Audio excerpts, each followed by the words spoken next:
Mes chers amis de la santé, aujourd'hui, nous allons aborder un sujet très important, très courant, mais presque jamais discuté de la santé masculine. Ce sujet concerne particulièrement les hommes non circoncis. Cette légère démangeaison qui vous dérange pendant la journée, cette rougeur insidieuse que vous remarquez de temps en temps, ou cette légère odeur qui ne disparaît jamais complètement, peu importe à quel point vous vous lavez. Ces situations vous semblent-elles familières ? Quand je parle avec mes patients non circoncis à la clinique, je constate que beaucoup d'entre eux considèrent ces petites plaintes ennuyeuses comme normales ou n'en connaissent pas la cause exacte. Et si je vous disais que la cause de tous ces problèmes est une seule erreur d'hygiène critique que vous commettez avec de bonnes intentions, mais qui est en fait complètement fausse ? Et que feriez-vous si vous saviez que cette erreur prépare le terrain à des infections bien plus graves qu'une simple irritation ? Dans cette vidéo, je vais vous expliquer cette erreur critique, et plus important encore, la méthode simple et correcte qui vous permettra d'éliminer ce problème de votre vie pour de bon, avec des détails scientifiques. Avoir la bonne information sur votre santé est le premier pas pour améliorer votre qualité de vie. Merci de nous rejoindre sur ce sujet important. Pour en apprendre davantage dans ce voyage de prise de conscience, veuillez vous abonner à notre chaîne et partager cette vidéo avec tous vos proches que cela pourrait concerner. Avez-vous déjà eu une expérience à ce sujet ? Retrouvons-nous dans les commentaires. Avant de comprendre quelle est cette erreur critique, nous devons brièvement comprendre la structure naturelle de cette partie de notre corps. Le prépuce est un repli de peau naturel qui protège le gland du pénis. Sous cette peau, il y a un renouvellement cellulaire constant et une sécrétion de sébum, comme sur d'autres parties de notre corps. Le mélange de ces cellules de peau morte et de ces sécrétions huileuses naturelles forme une substance blanche et crémeuse que nous appelons le smegma. Le smegma est en fait un lubrifiant naturel qui aide à maintenir cette zone humide. Ainsi, la présence de smegma n'est pas un signe de maladie, c'est une fonction normale du corps. Le problème survient cependant lorsque cette sécrétion naturelle n'est pas nettoyée régulièrement et correctement. Tout comme la sueur et les peaux mortes accumulées n'importe où sur notre corps créent un environnement propice à la prolifération bactérienne, le smegma accumulé sous le prépuce se transforme en un véritable festin pour les bactéries et les champignons.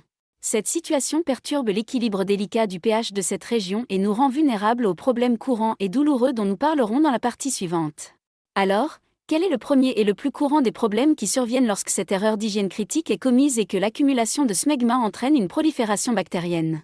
En médecine, nous appelons cela la balanite ou, dans un sens plus large, la balanopostite. Cela signifie une inflammation du gland et du prépuce, et elle se manifeste par des symptômes extrêmement inconfortables.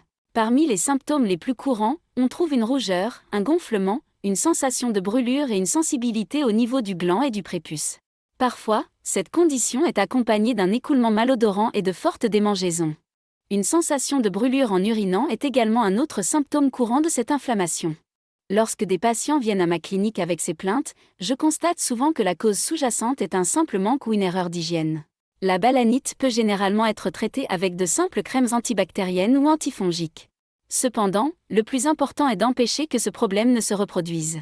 Car des inflammations récurrentes ne sont pas seulement un inconfort passager, mais aussi un ennemi insidieux qui prépare le terrain à des problèmes plus graves et permanents dont nous parlerons dans la prochaine partie. La répétition constante d'inflammation comme la balanite maintient le signal, il y a un problème dans cette zone, constamment actif dans le corps. Cette situation peut entraîner deux risques importants à long terme. Premièrement, une augmentation du risque d'infection des voies urinaires.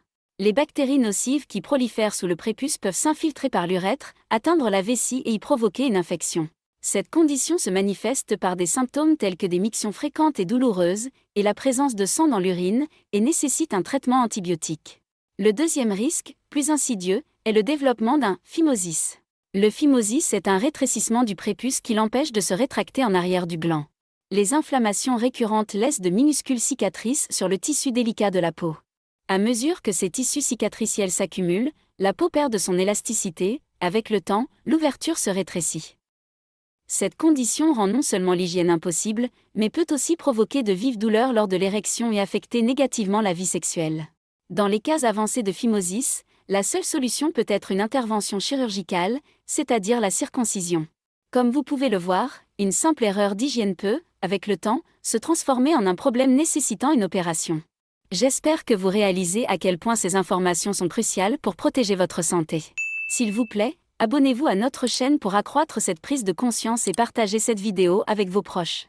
Avez-vous une question ou une inquiétude à ce sujet ? N'hésitez pas à la partager avec nous dans les commentaires. Nous arrivons à la partie la plus importante. Quelle est cette erreur d'hygiène critique numéro 1 qui mène à tous ces problèmes ? L'erreur est la suivante, Ne pas décaloter complètement le prépuce lors du nettoyage et laver cette zone superficiellement uniquement avec de l'eau, pire encore, avec des savons irritants. Lorsque la peau n'est pas complètement rétractée, le smegma et les bactéries restent piégés dans les replis et provoquent tous les problèmes que nous avons décrits. Alors, quelle est la bonne méthode? Voici un guide étape par étape pour une hygiène du pénis correcte et saine, à appliquer toute votre vie. Étape 1. Utilisez de l'eau tiède, sous la douche ou lors d'un moment dédié au nettoyage. L'eau trop chaude peut dessécher la peau sensible. Étape 2. Rétractez doucement le prépuce jusqu'à ce que le gland soit complètement découvert. Étape 3. Lavez soigneusement cette zone avec le bout de vos doigts, en utilisant un savon doux, sans parfum, au pH neutre, ou simplement beaucoup d'eau tiède. N'utilisez jamais de produits chimiques agressifs, de savons ordinaires ou de matériaux irritants comme des gants de toilette. Étape 4. Rincez abondamment la zone à l'eau pour qu'il ne reste aucun résidu de savon. Étape 5. L'étape la plus souvent oubliée, après avoir terminé le nettoyage, séchez complètement la zone avec une serviette douce avant de remettre le prépuce dans sa position normale. Un environnement humide est un terrain de jeu parfait pour la prolifération des champignons et des bactéries. Cette routine simple en 5 étapes ne prend que 30 secondes par jour mais vous protège de potentielles années de problèmes. Nous avons appris la bonne méthode de nettoyage. Y a-t-il autre chose à quoi nous devrions faire attention à ce sujet? Oui, il y a encore quelques petites mais importantes touches finales. Le choix des sous-vêtements est important. Préférer des sous-vêtements en coton respirant plutôt que des tissus synthétiques comme le nylon permet de réduire la transpiration et l'humidité dans cette zone, diminuant ainsi le risque de prolifération bactérienne. Uriner après un rapport sexuel est une habitude simple mais efficace pour expulser les bactéries qui auraient pu pénétrer dans l'urètre. Et bien sûr, si vous remarquez une rougeur, un gonflement, un écoulement ou une douleur inhabituelle, consultez impérativement un urologue au lieu de chercher des remèdes sur Internet. Mes chers amis, comme vous pouvez le voir, ne pas être circoncis ne pose aucun problème de santé tant que les bonnes règles d'hygiène sont respectées. Le problème vient de l'ignorance et des idées fausses. En corrigeant une erreur critique, décrite dans cette vidéo et en adoptant la bonne habitude de nettoyage, vous pouvez vous protéger à vie des infections, des inflammations et des problèmes plus graves qui en découlent. N'oubliez pas, la santé des parties les plus intimes de votre corps est aussi entre vos mains. Merci de m'avoir rejoint dans cette conversation importante et sincère. Les informations apprises dans cette vidéo étaient-elles nouvelles pour vous? S'il vous plaît, mentionnez-le dans les commentaires. Pour plus d'informations justes et fiables sur la santé masculine, n'oubliez pas de vous abonner à notre chaîne et d'aimer cette vidéo. Restez en bonne santé et en pleine conscience.